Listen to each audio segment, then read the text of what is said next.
Έχουμε μια νέα σελήνη σήμερα. Νέα σελήνη σημαίνει ότι πρώτον, οι άνδρες και οι γυναίκες μπορούν να τα βρούνε κατά κάποιο τρόπο, ενώ στην Πανσέλινο έχουμε διαφορετικές απόψεις. Δεύτερον, νέα ξεκινήματα τα οποία κάνουμε μπορεί να έχουν διάρκεια μέχρι την περίφημη Πανσέλινο που γίνεται στις 14 Φεβρουαρίου, που είναι και η γιορτή των ερωτευμένων, να δούμε εκεί τι θα μας κάνεις. Μέχρι τότε λοιπόν ένα νέο ξεκίνημα που γίνεται σήμερα μπορεί να διαρκέσει. Φίλοι, και η κοινωνική ζωή και η πολιτική ζωή του τόπου και όχι μόνο θα έχει πολλές εξελίξεις, αλλά αύριο που είναι 31 του μηνός και είναι Σαββατοκύριακο και Φεβρουάριος, θα σας πω πάρα πολλά για το Φεβρουάριο, γιατί αύριο γίνεται μια πολύ σημαντική όψη. Αύριο είναι 30, κάτσε να δω τι όχι, μου ρε λέει. παιδιά, αύριο είναι 31. Αύριο είναι 31. Χριστάκι μου, μπακλαβά δεν θα σου στείλω. Λοιπόν, 31 του μηνός, δεν πειράζει αγόρι μου, έτσι γίνεται. Και εγώ είπα καλό Σαββατοκύριακο τη Δευτέρα, αλλά να ήρθε το Σαββατοκύριακο.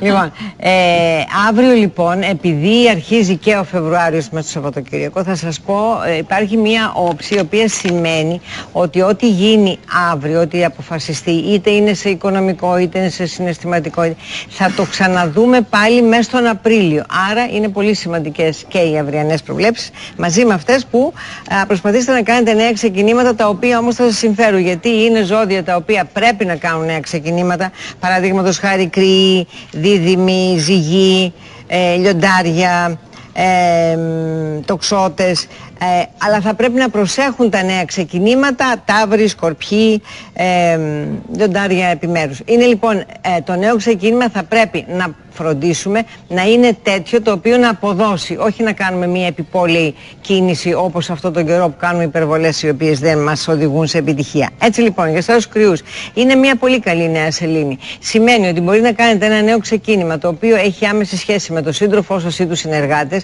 ή να κάνετε μια συλλογική δουλειά, ή τέλος πάντων η κοινωνική ζωή είναι ευχάριστη. Το ξέρετε στους τελευταίων ημερών, μην τρέχετε να μην χτυπήσετε, ενώ αύριο θα πούμε πάρα πολλά για την επαγγελματική σας ζωή και την κοινωνική, ειδικά αν είστε γεννημένοι 3, 4, 5. Θα πούμε πολλά και μην ξεχάσετε βέβαια στο site μας να μπείτε να δείτε και περισσότερα Astrologo.gr για σας, γιατί είναι κάθε δεκαήμερο εντελώς ξεχωριστό το τι θα κάνετε, και σιγά σιγά θα ρυθμίσετε και μια υπόθεση η οποία έχει σχέση με τη συλλογική δουλειά, η οποία είναι σημαντική. Για τους Σταύρους μας αυτή η νέα σελήνη μπορεί και να μην είναι πάρα πολύ καλή για ένα επαγγελματικό θέμα το οποίο έχει σχέση και με την οικογένεια και με τα επαγγελματικά. Αν μπερδεύετε κάποιο τέτοιο ζήτημα, ειδικά αν είστε γεννημένοι τέλος Απριλίου, αρχές Μαΐου, θα πρέπει να είστε προσεκτικοί στο τι κάνετε. Αν δεν είστε σίγουροι ότι αυτό το νέο ξεκίνημα θα αποδώσει, μην το ξεκινήσετε. Αύριο θα πούμε πολλά για εσάς, γιατί φαίνεται ότι πράγματα τα οποία καθυστερούσαν τόσο καιρό θα έρθουν σε μια πάρα πολύ καλή πορεία, όπου πρέπει να πάρετε σημαντικές αποφάσεις, ενώ προσέχετε σχέσεις και συνεργασίες οι οποίες σε αυτόν τον καιρό σας κουράζουν και σας ταλαιπωρούν.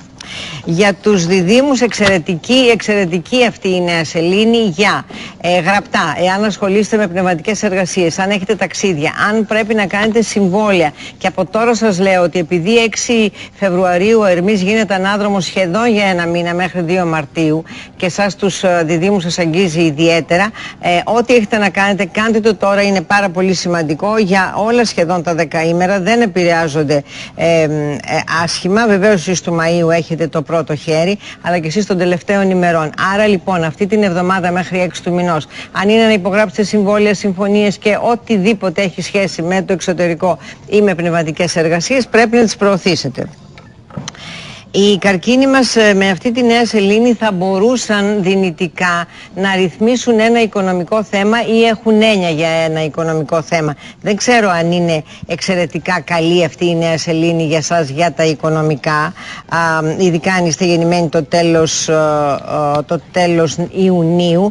Αντίθετα, εσείς που είστε γεννημένοι πρώτες μέρες περιμένετε πολλά, και αύριο εσείς που είστε 3, 4, 5 και έχετε κάτι πάρα πολύ σημαντικό αυτόν τον καιρό σε σχέσεις και συνεργασίες, θα πούμε πούμε πολλά. Των τελευταίων ημερών θέλετε να μαλώνετε, εγώ δεν φταίω, προσέχετε. Για τα λιοντάρια μας είναι μια πολύ καλή νέα σελήνη. Σχέσεις, συνεργασίες φαίνεται ότι μπαίνουν σε μια θαυμάσια πορεία τώρα. Μπορείτε να κάνετε ένα νέο ξεκίνημα.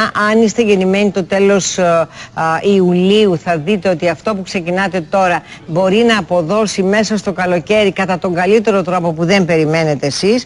Μετακινήσεις πολλές και ασχοληθείτε με ηλικιωμένους της οικογένειάς σας που μπορεί να σας έχουν ανάγκη αν είστε γεννημένοι τελευταίες μέρες. Παρθένη μου, έχετε ξεχάσει λίγο τα συναισθηματικά σας, τα έχετε βάλει στην άκρη, θα πούμε αύριο πολλά, όμως αυτή η νέα σελήνη μπορεί να έχει νέα ξεκινήματα για το χώρο της δουλειάς. Μπορεί να κάνετε κάτι το οποίο είναι σημαντικό και το οποίο μπορεί να αποδώσει, ενώ ρυθμίστε τώρα υποθέσεις, γιατί μετά τις 6 Μαρτίου όλα πάνε πίσω και προσέχετε λιγάκι τα έξοδά σας. Για τους αγαπημένους μας ζυγούς, αυτή η νέα σελήνη είναι πάρα πολύ καλή. Μπορεί να κάνετε ένα νέο ξεκίνημα. Κάθε μάθημα που παίρνουμε, το λέγαμε και στο διάλειμμα, το παίρνουμε για να διορθώσουμε τη ζωή μας, για να διορθώσουμε τα κακό κείμενα. Αυτή λοιπόν η νέα σελήνη που έχει σχέση με τα συναισθηματικά σας δείχνει νέους δρόμους οι οποίοι θα είναι σημαντικοί είτε για τα παιδιά, είτε για τον ερωτικό σύντροφο, είτε ακόμα και για τα επιχειρηματικά σας σχέδια. Με προσοχή, ειδικά αν είστε γεννημένοι το πρώτο και το δεύτερο δεκαήμερο. Του τρίτου δεκαημέρου είστε πάρα πολύ δυνατοί αυτόν τον καιρό. Μπορείτε να ασχοληθείτε με τον σύντροφό σας, με την ερωτική σας ζωή τα βράδια. Είναι και βραδινή ενασχόληση. Τα οικονομικά βεβαίως σας απασχολούν. Βραδινή ενασχόληση μπορεί να είναι και τηλεόραση, να δούμε το θέμα. Γιατί το πήγατε μέσα. Να δούμε ένα έργο. Αλλού εσείς. Ενώ αν είστε 3, 4, 5, θα πούμε πολλά αύριο. Είναι μια πάρα πολύ σημαντική περίοδος για σας. Για τους σκορπιούς μας που εξακολουθούν να έχουν ένα παρασκήνιο, αυτή η νέα σελήνη δεν μπορώ να πω ότι είναι και εξαιρετική. Ειδικά αν είστε γεννημένοι τέλος Οκτωβρίου, αρχές Νοεμβρίου, με ένα οικογενειακό θέμα που μπορεί να έχει σχέση με την ακίνητη περιουσία, με τον σύντροφό σας. Ένα τέτοιο μπέρδεμα γίνεται, το οποίο δεν είναι ιδανικό και πρέπει να το προσέχετε. Ενώ η συναισθηματική σας ζωή, ειδικά, γράψτε μια λεπτομέρεια για την οποία θα μιλήσουμε αύριο. Εσείς που είστε γεννημένοι τις πρώτες μέρες, έχετε, η συναισθηματική σας ζωή πλησιάζει το εξαιρετικό. Θα περάσει ο Ερμής και θα ζήσετε όμορφες ώρες. Από τις 6 του μηνός όμως θα αναθεωρήσετε κάποια πράγματα, άρα μην βιαστείτε να πάρετε αποφάσεις.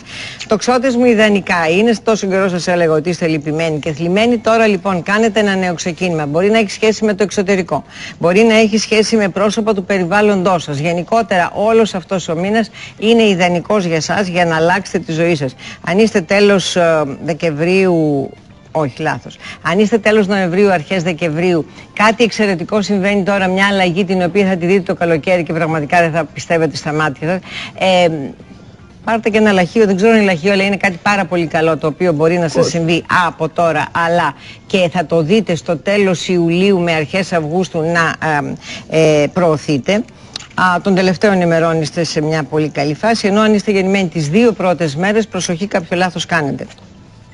Εγώ, καιρή μου, η νέα σελήνη αυτή μιλάει για ένα νέο ξεκίνημα στα οικονομικά. Νομίζω ότι θα μπορέσετε να ρυθμίσετε οικονομικά που να έχουν σχέση και με τα οικογενειακά. Για ένα άγχος, μια σχέση, κάτι που μπορεί να έχει σχέση με τον εσωτερικό εαυτό σας και έχει σχέση με την οικογένεια, θα μιλήσουμε αύριο, που αυτό επιλύεται σιγά σιγά και βρίσκεται τους ρυθμούς σας. Αν είστε γύρω στις 11 του μηνός, είστε σε μια αντιφατική κατάσταση. Από τη μία είστε έτοιμοι να τα πείτε, να ταξιδέψετε, να γράψετε, και από την άλλη ένα επαγγελματικό θέμα ή στο γάμο σας ή με ηλικιωμένα πρόσωπα σας καλεί πίσω.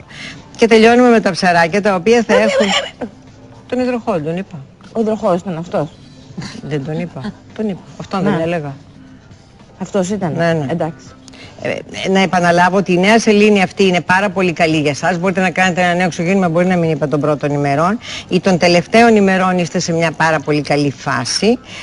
Αυτά που έλεγα για τα οικογενειακά σας ισχύουν και προσέχετε εσείς που είστε γεννημένοι γύρω στις 11, θέματα τα οποία έχουν σχέση με ηλικιωμένα πρόσωπα. Τα ψαράκια μας αυτή η νέα σελήνη είναι λίγο περίεργη. Μπορεί να αρχίζει κάτι μέσα σας τα οποία έχουν σχέση με την εργασία ή ακόμα και με ένα θέμα υγείας. Είναι λίγο περίεργη για σας, ενώ ουσιαστικά είστε σε μια φάση που δεν έχει ακόμα ολοκληρωθεί, αλλά θα δείτε ότι θα έχετε σημαντική επιτυχία. Για περισσότερα διαβάστε το Astrologos.gr για να έχετε τις ημερήσιες προβλέψεις. Στο διαδίκτυο.